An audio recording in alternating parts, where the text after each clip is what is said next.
Voilà, donc je vous invite à reprendre le texte que nous méditons dans la maison tous les soirs. Nous sommes arrivés dans Romains chapitre 4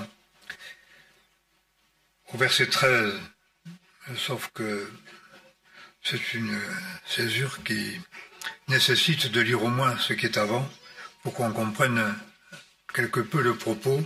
Ces textes sont des textes qui sont difficiles, en tout cas pour un raisonnement humain, inspiré par les Lumières, qui ne sont que ténèbres pour la révélation, mais qui marquent quand même notre pensée, de sorte que la pensée qui est exprimée dans la Bible semble très étrangère et même parfois assez surprenante ou bizarre dans l'enchaînement des idées. Alors, nous voulons essayer de le lire et essayer de recevoir ce que le Seigneur a à nous dire cet après-midi. Beaucoup de choses sont dites dans ces textes, mais ce qui est important, c'est de recevoir la parole selon la volonté de Dieu pour aujourd'hui, en cet instant, car la parole est vivante, elle est prophétique, et elle instruit nos âmes et libère nos cœurs. Nous lisons Romains chapitre 4, verset 1.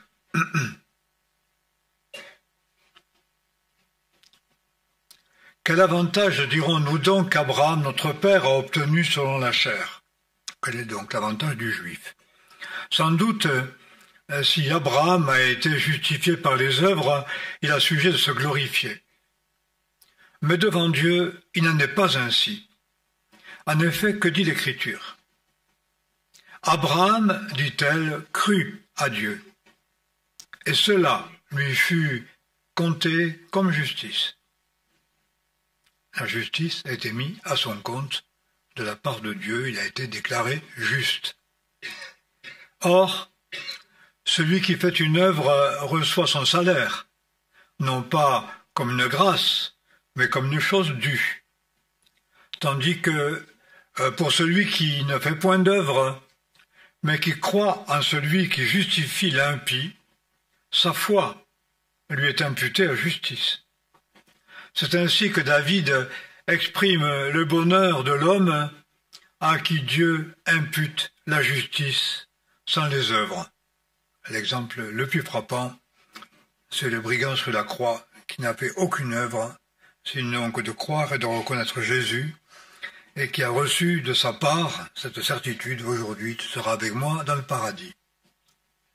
C'est une parole de grâce qui le justifie de tous les crimes qu'il avait commis auparavant par la foi en Jésus-Christ. C'est le résumé, on peut dire, de ce chapitre et force du message. Verset 7. Heureux ceux dont les iniquités sont pardonnées et dont les péchés sont couverts. Heureux l'homme à qui le Seigneur n'impute point son péché. Cette déclaration de bonheur ne concerne-t-elle donc pas les circoncis, c'est-à-dire les Juifs? Elle est également pour les incirconcis, donc les païens, nous tous. Nous disons en effet que la foi d'Abraham lui fut comptée à justice. Or, quand lui fut-elle imputée? Alors qu'il était circoncis ou lorsqu'il ne l'était pas encore? Ce ne fut pas après, mais avant sa circoncision, c'est-à-dire le rituel religieux et la marque dans la chair de l'appartenance au peuple de Dieu, n'est pas ce qui a justifié Abraham, parce que la justification lui a été accordée avant. C'est pas le rituel qui nous justifie, il est un signe de la justification. C'est étrange, mais le christianisme ne comprend pas, puisque c'est toujours par le rituel que les choses se réalisent.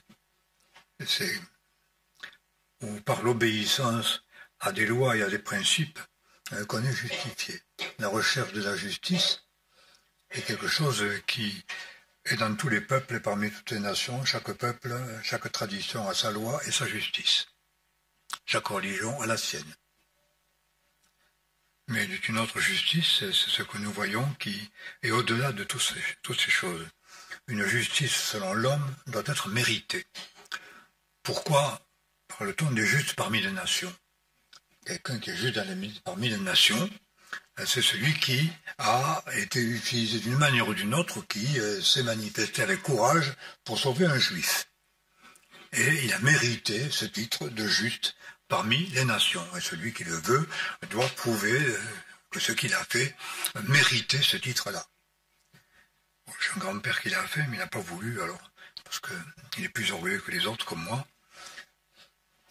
Mais bon, en tout cas, c'est ça le principe. Le juste parmi les nations, c'est quelqu'un qui a mérité ce titre par un acte héroïque, plus ou moins héroïque, ou qui s'en glorifie. Voilà. Il faut voir, le titre de juste n'est accordé qu'à ceux qui le méritent. C'est le principe humain, c'est le principe qu'on trouve au travers de tous les peuples, parce que tous les peuples ont leurs lois et leurs principes. Si vous allez dans les banlieues, eh bien, il y a la loi des clans, et juste, celui qui obéit à la loi du clan, même si c'est un voleur, des chapardeurs, tout ce qu'on peut imaginer, mais par rapport au clan, il est juste. Et tout autre n'est pas juste.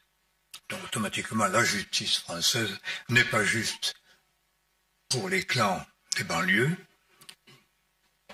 et les injustices des clans des banlieues est injuste pour la loi française. De là le conflit de toutes les nations, de tous les peuples, de toutes les religions et de toutes les traditions. Et la parole ici fait référence à autre chose. J'espère que ce que je dis est compréhensible et nous place quand même devant notre conscience et devant la sainteté de Dieu et juste ce que Dieu déclare juste. C'est pas l'homme qui en décide lui-même au regard de sa loi, et cette justice n'est pas donc une justice méritoire. Si nous avons le royaume éternel, c'est pas parce que nous l'avons mérité, parce que nous avons mérité l'enfer et le jugement éternel, et c'est ce que l'apôtre Paul veut établir ici.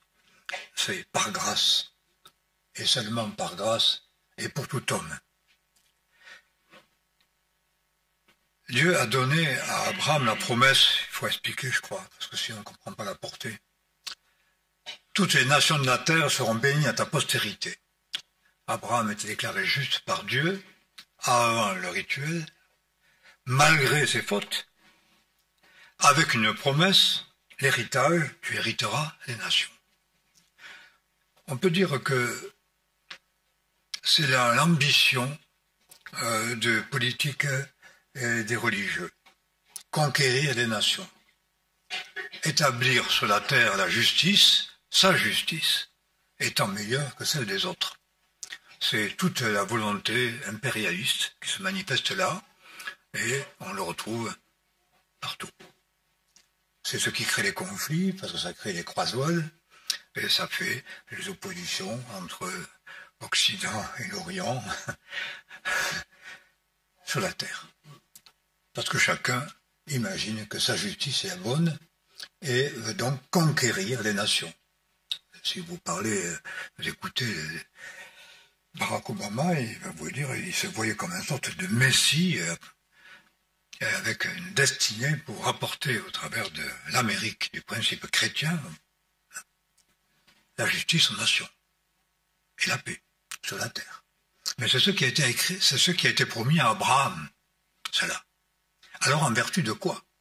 C'est-à-dire les hommes convoitent ce que Dieu donne par promesse et qu'il a promis à Abraham. Les nations de la terre seront bénies à ta postérité, tu auras l'héritage du monde. C'est-à-dire la justice de Dieu au travers de la postérité d'Abraham se manifestera jusqu'aux extrémités de la terre et sa postérité sera comme les étoiles du ciel. Nous sommes là devant quelque chose de mystère que nous perçons difficilement, que nous comprenons difficilement, mais il est clair et net que ce que Dieu a promis à Abraham, tous les hommes au travers de toutes les religions et les systèmes politiques ont pour ambition conquérir la terre et imposer sa paix. C'est aussi souvent le principe qui motive l'évangélisation et qui et l'énergie, on peut dire, parfois d'un témoignage. Et qui n'est pas le principe comme Abraham l'a vécu, qui n'est pas le moyen par lequel Dieu veut manifester sa justice. Ce n'est pas par l'obéissance à des règles, des principes ou une religion quelconque que la justice de Dieu se manifeste. Elle est au-delà de ça, hors de ça, et avant tout cela. C'est ce qui nous est montré ici. Donc, ce ne fut pas après, mais avant la circoncision, puis il reçut le signe de la circoncision comme un sceau de la justice qu'il avait obtenue par la foi quand il était encore incirconcis, afin qu'il fût le père de tous ceux qui ont la foi, dont la foi d'Abraham, bien qu'étant incirconcis, pour que la justice leur soit imputée. C'est-à-dire ce n'est pas par la pratique d'une religion, y compris la religion des Juifs, que la justice est accordée. Elle n'est pas accordée que par cette religion-là, que par ce moyen-là. Elle est accordée par Dieu en relation avec autre chose que la pratique religieuse et l'appartenance à un peuple particulier. C'est quelque chose, à mon avis, qui est très très important par rapport à l'orientation de la vie de l'Église, de la foi, et pour faire reposer notre certitude et notre espérance sur autre chose que l'obéissance à des commandements et l'obéissance à des principes religieux. Le signe religieux n'apporte rien, c'est ce qui le précède qui est quelque chose. Je pense que même pour le baptême et la Sainte Seine et la pratique des cultes, ces choses-là sont assez importantes. La pratique n'apporte rien, elle n'est que l'expression d'une autre réalité qui est au-delà de toutes ces choses. Et c'est ça ce que Dieu dit ici, au travers de l'apôtre Paul. Je ne sais pas pourquoi la religion nous a tout le temps et nous détourne sans cesse de cette réalité-là.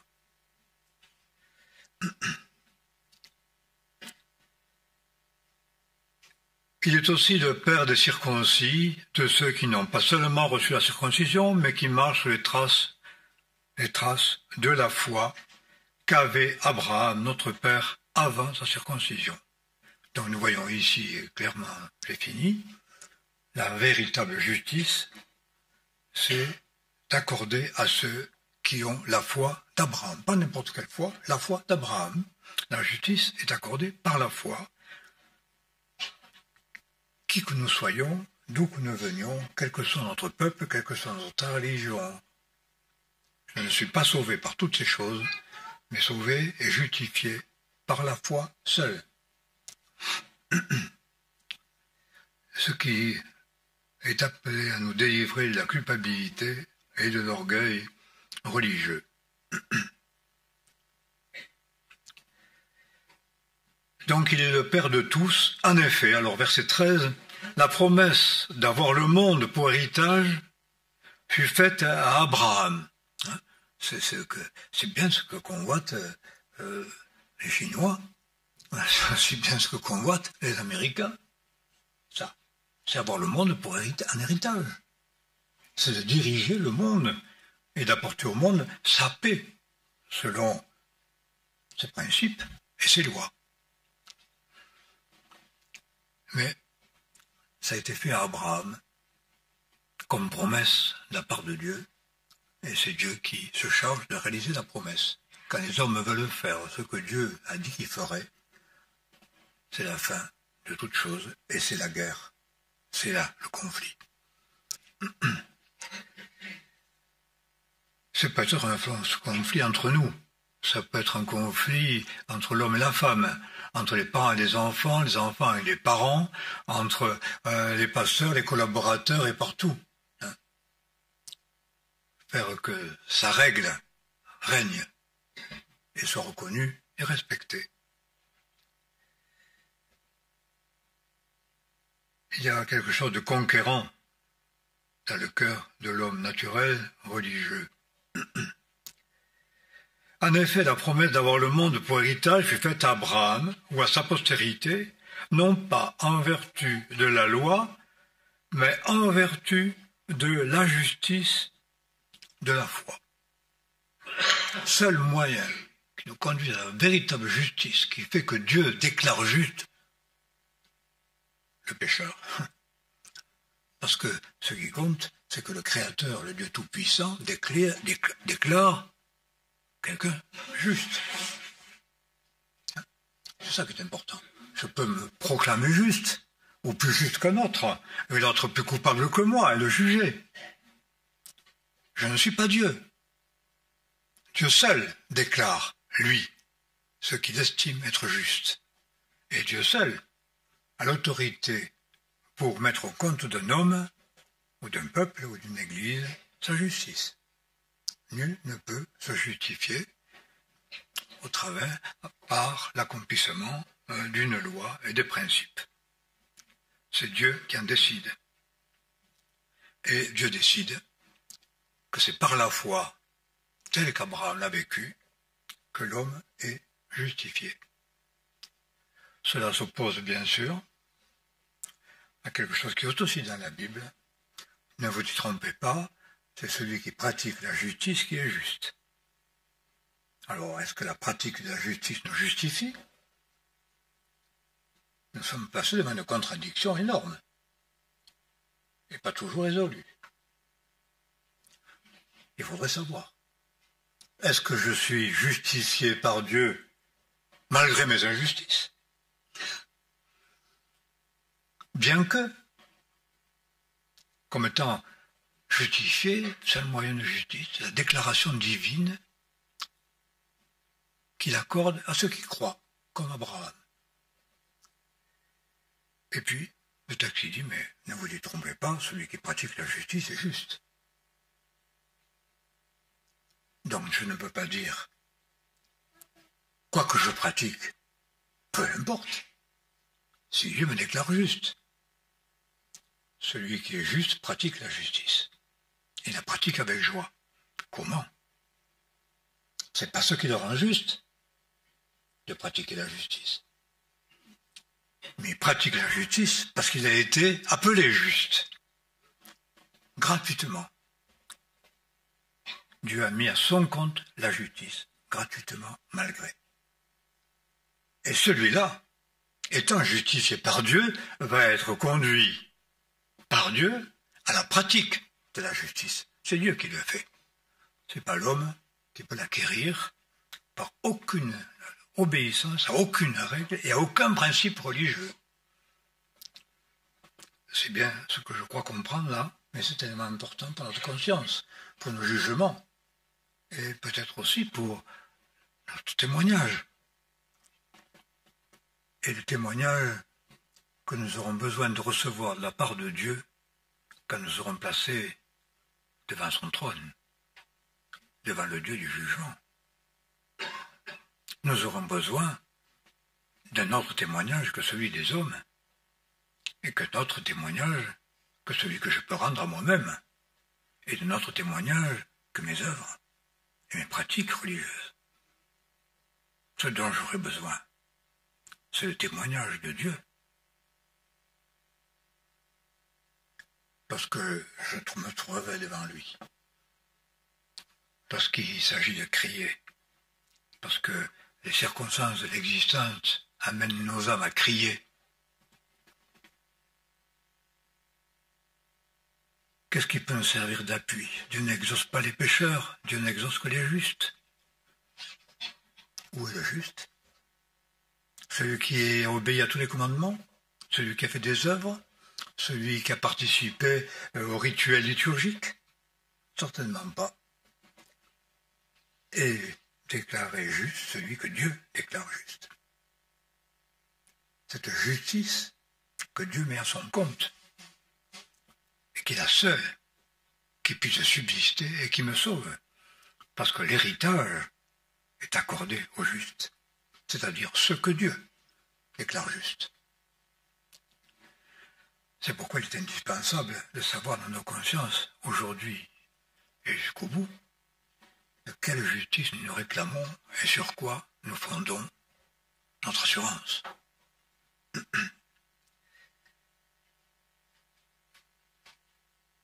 Alors, en effet, la promesse d'avoir le monde pour héritage fut faite à Abraham. C'est Dieu qui promet aux descendants d'Abraham d'être ses héritiers. Et c'est ce qu'Abraham va recevoir, cet héritage, avoir un héritage à transmettre, avoir un royaume à posséder. En effet, la promesse d'avoir le monde pour héritage fut faite à Abraham ou à sa postérité, non pas en vertu de la loi, mais en vertu de la justice de la foi. Car si c'est de la loi que vient l'héritage, la foi est rendue vaine, la promesse est annulée, parce que la loi produit la colère. C'est étrange. Celui qui veut imposer sa loi se met en colère. Celui qui veut imposer sa loi met les autres en colère.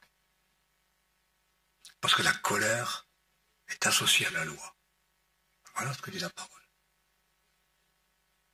Donc lorsque je me glorifie de ma loi, que je veux me justifier par l'obéissance à mes lois, que je veux imposer mes lois, et que c'est par l'obéissance à la loi que je cherche à me justifier devant Dieu, quel résultat? C'est la colère. L'homme religieux est un homme en colère, et il met les autres en colère, et c'est la lutte, et le combat, et le conflit. C'est intérieur, déjà pour soi-même. J'ai rappelé cela, ce que j'avais dit à l'armée une fois, où les hommes parlaient de paix, parce que tout le monde parle de paix, et même, il est dit dans l'Évangile, quand les hommes diront paix, paix, sécurité, une ruine soudaine les atteindra. Quand bien même un peuple arriverait à imposer sa loi et imposer un règne de paix sur la surface de la terre, c'est l'avant-veille de la catastrophe, parce que par la loi, on n'aboutit qu'à la colère. C'est intrinsèque à la loi, ça. Ça conduit à ça. D'où viennent les luttes, d'où viennent les querelles, sinon des passions qui combattent dans vos membres, des lois qui vous habitent, et des lois que vous voulez imposer, et qui correspondent à la satisfaction de ses désirs, de ses propres pensées. De là viennent les luttes, de là viennent les querelles, de la loi.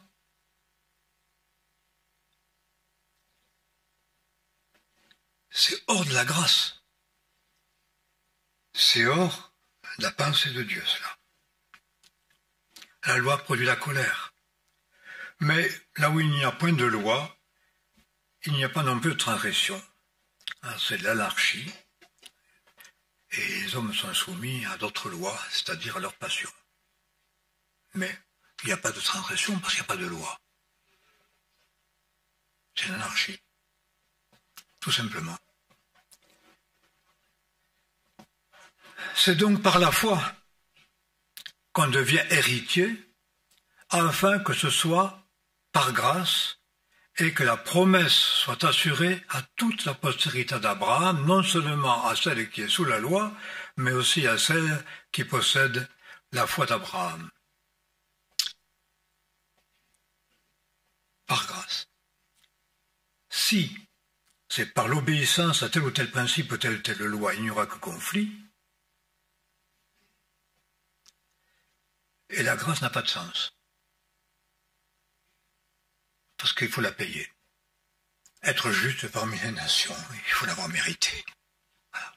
Être justifié selon les lois, par les uns ou par les autres, ou par un pays, par une nation, ou par le monde entier, c'est obéir à des principes qui sont des principes universels. Mais ce n'est pas la grâce.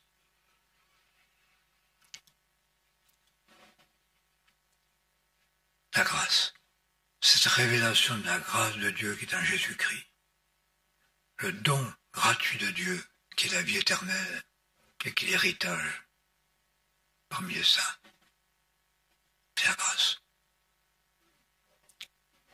Cette révélation de la grâce manque à nos cœurs et c'est pour cela que nous réalisons tant de conflits, tant de jugements, tant de découragements aussi,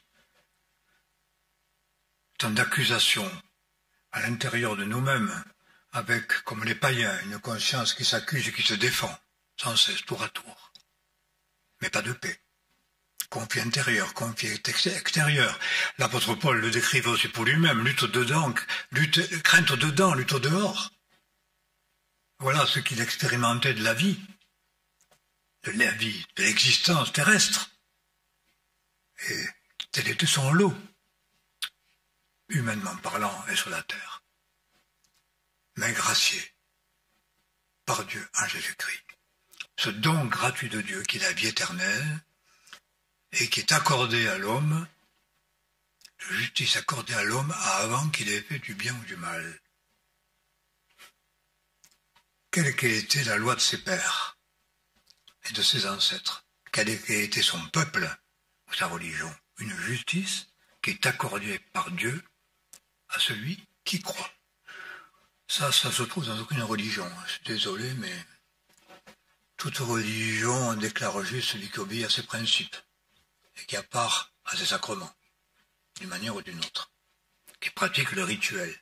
On est justifié parce que on se prosterne dans un tapis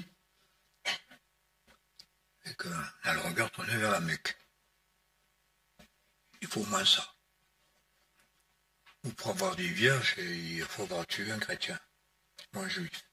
C'est une loi, mais c'est aussi la loi du christianisme d'une certaine manière. D'où viennent les luttes et les querelles? De ça. On cherche une justice hors de la foi, hors de la dépendance de Dieu, en soi-même, par soi-même, pour soi-même et sur les autres. C'est la loi des hommes marquée par le péché, et c'est un désespoir. C'est un désespoir. Il y a une autre liberté, il y a une autre justice, il y a un autre amour.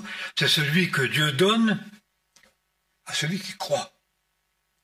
Celui, donc, qui a la foi, cette foi d'Abraham, qui est notre Père à tous, selon qui est écrit, je t'ai établi Père de beaucoup de nations. Qui c'est qui t'établit?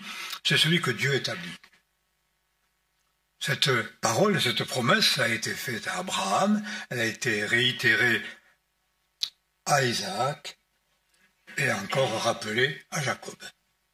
C'est donc cette lignée-là qui a la foi véritable en Dieu et à qui Dieu donne l'héritage, et l'héritage des nations. C'est un cadeau, c'est un don de Dieu, et c'est une justice que Dieu accorde à celui qui a la foi d'Abraham, dont malheureusement se sont détournés et les chrétiens et les juifs et les musulmans, même ceux qui disent prétendre adorer le Dieu unique. Ils ne l'adorent pas comme Abraham a adoré. Et ils recherchent une justice hors de cette justice qui est accordée par la foi d'Abraham. Je ne pense pas trahir le texte, Luc. Faut me dire, hein. Parce que c'est pas tellement couru quand même comme idée. Il ne faut pas s'égarer. Cette propre justice, en relation avec ce que j'ai déjà décrit, rituel, obéissance des principes, obéissance à la loi, volonté d'accomplir, d'apporter la paix par soi-même et de s'apporter à soi ce que Dieu donne par grâce.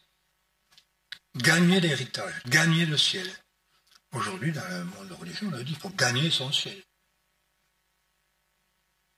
On ne gagne pas son ciel, on ne gagne pas la justice, on la reçoit.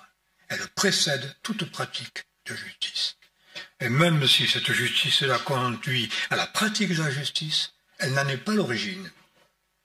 C'est la justice de Dieu qui est accordée et qui va porter les fruits de la justice.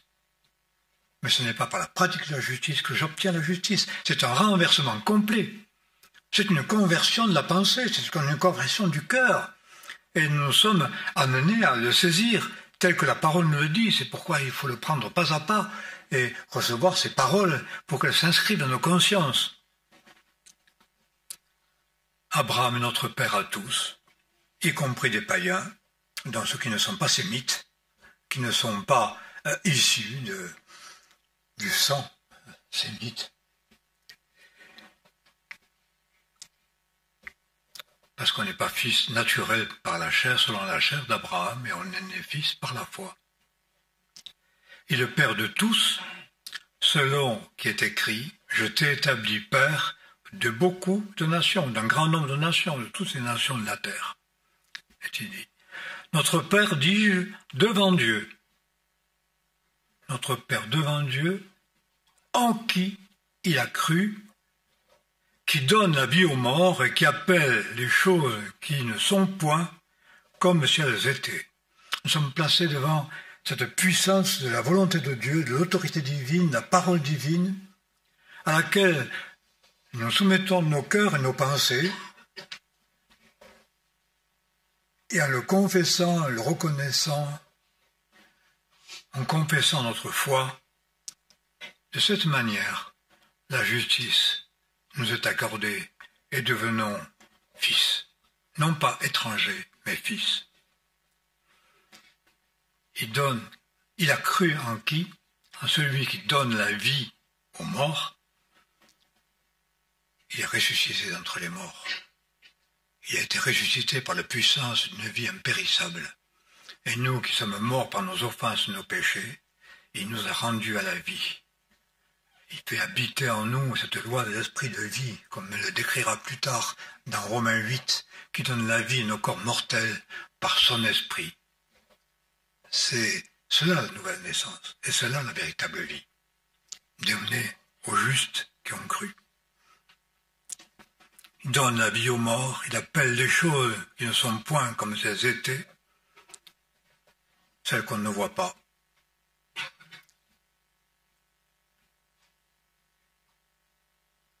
Quand tout ce qui est visible disparaîtra, paraîtra la réalité invisible de Dieu.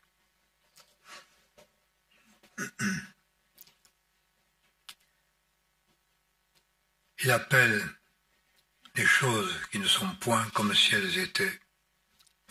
Espérant contre toute espérance, il crut, et il devint ainsi le père de beaucoup de nations. La foi d'Abraham, c'est celle-là. Quand il n'y a plus d'espoir, et il y a l'espérance. Quand tout ce qui est visible disparaît, quand tout ce qui est visible est contraire. Et je pense que tout croyant peut être amené un jour devant cette situation. Plus rien de visible ne réjouit les yeux et ne réjouit le cœur. Tout ce qui est visible est négatif et perdu. Mais il reste la foi dans l'invisible. Telle a été la foi d'Abraham. Non plus faire pour arriver, agir pour avoir. Ce qu'on fait dans la religion. Il faut agir pour avoir. Il faut faire pour obtenir la justice. Il faut pratiquer la justice pour être déclaré juste. Et si j'ai pratiqué toute ma vie, fait tous mes efforts pour pratiquer la justice, elle ne me rend pas juste. Et celui qui n'a rien pratiqué est déclaré juste. Quelle injustice au niveau humain, quelle sorte de révolte. Je ne peux croire à la grâce dans cette justice-là, mais je ne peux non plus être sauvé. Aussi longtemps que je me glorifie de quoi que ce soit devant Dieu, et que la notion de mérite reste quand même imprégnée à nos cœurs et nos consciences. Quand tu crieras qui te délivrera, tes œuvres ne te profiteront pas. Il n'y a pas d'œuvre, il n'y a pas d'obéissance, il n'y a pas de pratique, il n'y a pas de don que je puisse utiliser pour me justifier devant Dieu. Je suis gratuitement justifié ou je ne le suis pas, quelque justice que j'ai accomplie. Voilà ce que dit cette parole, et voilà la foi d'Abraham. La justice accordée à celui qui ne fait rien, mais qui croit, dans celui qui ressuscite les morts, qui confesse sa foi dans le Seigneur, envers et contre tout, qui demeure attaché à l'invisible, à la promesse, parce que la promesse est une parole. Elle est de Dieu. La promesse, elle est invisible. Elle n'est pas un concept. Elle est une parole. Et la foi d'Abraham, c'est que sa vie, toute sa vie, a été conduite par une parole. Si nous prenons l'exemple du sacrifice d'Isaac, qui a été interprété contre Dieu avec révolte, j'ai entendu tant d'interprétations, tant de philosophes et de religieux qui ont buté contre cette réalité. Ces choses ont été écrites pour servir d'exemple, et elles s'enfaiblirent dans la foi, bien que Dieu ait dit « En Isaac, tu auras une postérité, tu auras le monde par Isaac, et lui seul, par Isaac. » Et voilà que Dieu demande à Abraham le sacrifice d'Isaac, c'est-à-dire renoncer en apparence à la promesse. En Isaac, tu auras une postérité. Pas en Ismaël, en Isaac. Et voilà qu'il faut sacrifier Isaac. C'est pas quelque chose qui nous est demandé. Ça a été écrit pour nous servir d'exemple, pour que nous puissions comprendre le plan véritablement de Dieu. Il fallait renoncer à l'enfant de la promesse. Et il a dit, le commentaire véritable de cet événement, c'est l'Épître aux Hébreux qui nous le montre, parce qu'il croyait que Dieu ressuscite les morts. Voilà. Il savait que même s'il sacrifiait Isaac, Isaac ressusciterait. Qu'Isaac vivrait parce qu'Isaac était l'enfant de la promesse. Voilà. C'est le miracle. Un enfant qui est né d'un homme de 99 ans et d'une femme qui ne pouvait plus enfanter. Un enfant qu'il faut sacrifier, abandonner tout ce qui est visible, donner comme un sacrifice. Et il ne demeure quoi? Que la promesse. Qu'est-ce qui demeure? La promesse. Il donne la vie aux morts, il appelle l'existence qui n'existe pas, espérant contre toute espérance il crut, et il devint père de beaucoup de nations, selon ce qui lui avait été dit. Telle sera ta postérité. Pas beaucoup de paroles, une parole, la parole de Dieu. Abraham crut la parole de Dieu. Il ne pouvait rien faire, et ce qu'il a voulu faire pour accomplir la promesse a été Ismaël, et ça a été la guerre. Immédiatement. La guerre entre les deux fils. Au grand drame, on peut dire, d'Abraham qui aimait les fils. Mais la véritable promesse, c'était Isaac. Ce que je fais pour accomplir la promesse de Dieu détourne les œuvres de la promesse et de la bénédiction. Et la véritable bénédiction, parce que je fais ce que Dieu a dit qu'il ferait, lui, parce que je vais accomplir ce qu'il a promis et qu'il accomplira lui-même. Parce que ce que sa bouche a dit, sa main l'accomplira. Et ce que Dieu dit, il le réalisera aussi. Telle sorte... Espérant contre toute espérance il crut, il devint aussi ainsi le père de beaucoup de nations, selon ce qui lui avait été dit, telle sera ta postérité. Il vit, et c'est l'expérience donc d'Abraham qui manifeste sa foi à la parole d'un Dieu qu'il connaissait si peu et qui lui a parlé que peu de fois et en peu de mots. Mais il crut. Il vit s'enfaiblir dans sa foi que son corps était usé, puisqu'il avait près de 100 ans. Alors, ce qui est bizarre, c'est que le récit nous montre qu'il a bien vu et qu'il a bien, comme un peu douté quand même. Et puis, il a menti. Et puis, il a fait Ismaël. Abraham était un homme de foi qui a manifesté pourtant dans son comportement beaucoup d'incrédulité et qui même a menti. Ce n'était pas un juste selon nos principes, nos lois. Mais il a eu confiance en Dieu malgré tout. Il est revenu à cette parole de Dieu et il s'est attaché à la promesse. Et Dieu a déclaré que c'est un homme de foi et qu'il est ainsi déclaré juste. Nous ne le déclarerions pas juste. Je ne peux me justifier, nul ne peut me déclarer juste, je ne peux me déclarer juste, bien sûr pas. Ça serait bien une folie et un mensonge complet que de se déclarer juste. Mais nous ne déclarerions pas juste Abraham non plus. Mais Dieu qui sonde les cœurs, Dieu qui a connu Abraham et Dieu qui a fait la promesse, lui, l'a déclaré juste. Il vit s'enfaiblir dans sa foi que son corps était usé, puisqu'elle avait près de 100 ans, et que Sarah n'était plus en âge d'avoir des enfants. Donc c'est bien clair. Hein? C'est pas une question d'âge, de génération, parce qu'à l'époque on vivait, etc. Il savait qu'il ne pouvait pas engendrer. Il savait que Sarah ne pouvait pas enfanter. Il n'eut ni hésitation ni défiance à l'égard de la promesse de Dieu, mais il fut fortifié dans sa foi et il donna gloire à Dieu.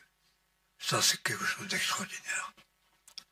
Je dirais même, sa foi ne venait pas de lui, elle était trop petite et il a bien manifesté. Mais il a été fortifié dans la foi. Dieu qui fait la promesse fortifie son serviteur dans la foi.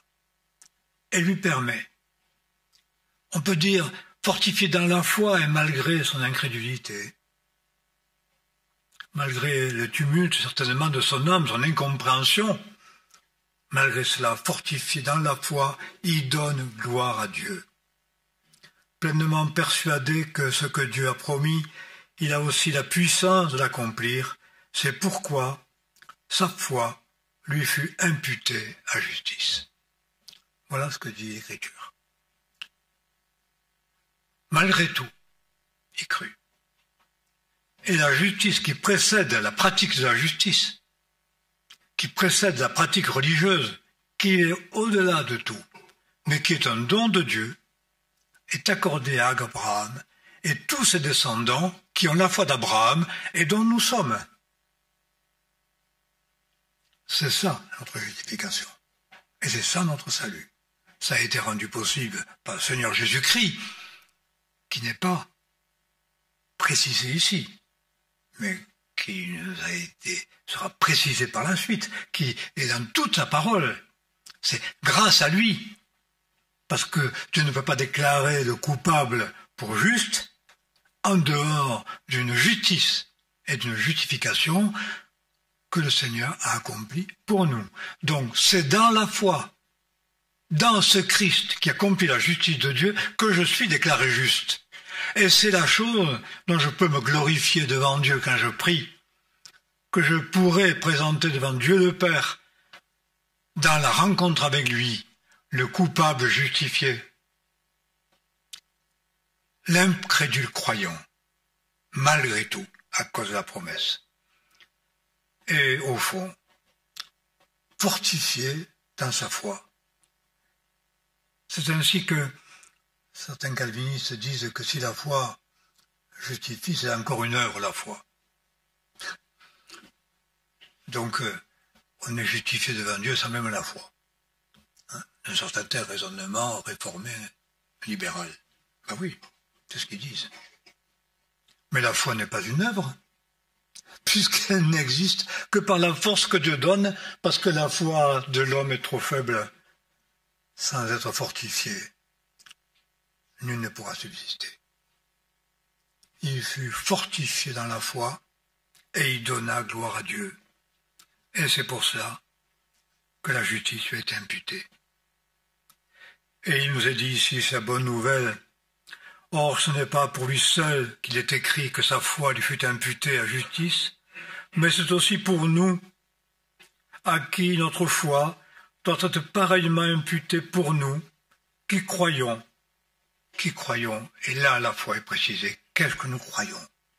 Eh bien, ce qui est écrit ici, le résumé, le fondement de notre foi, la force de la foi, l'objet de notre foi, ce qu'il faut croire pour être justifié. Pour nous qui croyons en celui qui a ressuscité d'entre les morts Jésus. On parle beaucoup de la croix, on met des croix partout. C'est toujours la croix, c'est un trophée, c'est énorme, partout. Mais la résurrection, oui, on croit à la résurrection, la preuve, Jésus est plus là chez les protestants. Alors, la belle affaire. Hein, on s'en glorifie encore. Mais la foi de la résurrection qui justifie, il a été crucifié pour nos offenses, il est ressuscité pour notre justification, nous sommes en lui, devant le Père, et il intercède pour nous, et nous prions en lui pour être exaucés. L'assurance qui repose sur sa résurrection est tellement quelque chose de pâle dans les consciences des hommes. Celui dans lequel nous croyons, c'est celui qui a ressuscité Jésus d'entre les morts, et c'est par lui que nous sommes justifiés. Je suis croyant à cause du fait de la résurrection, sans quoi ma foi serait vaine, et je serais dans mes péchés, et je serais désespéré. La justice nous est imputée, nous qui croyons en celui qui est ressuscité d'entre les morts, Jésus, notre Seigneur, qui a été livré pour nos offenses et qui est ressuscité pour notre justification. Croyons Dieu, croyons Jésus, croyons la parole. Saisissons l'espérance proposée et la justice qui nous est accordée. Nous sommes alors héritiers de la promesse et l'héritage est pour nous. Nous nous glorifions de lui et de lui seul. Et notre foi, fortifiée par la puissance de son Saint-Esprit, nous amènera jusqu'à la fin et nous pourrons nous tenir debout devant celui qui juge les vivants et les morts, debout devant celui qui nous déclare juste. Nous voulons prier.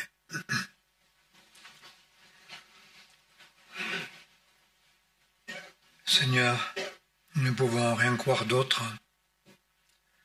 Nous n'avons d'assurance nulle part ailleurs.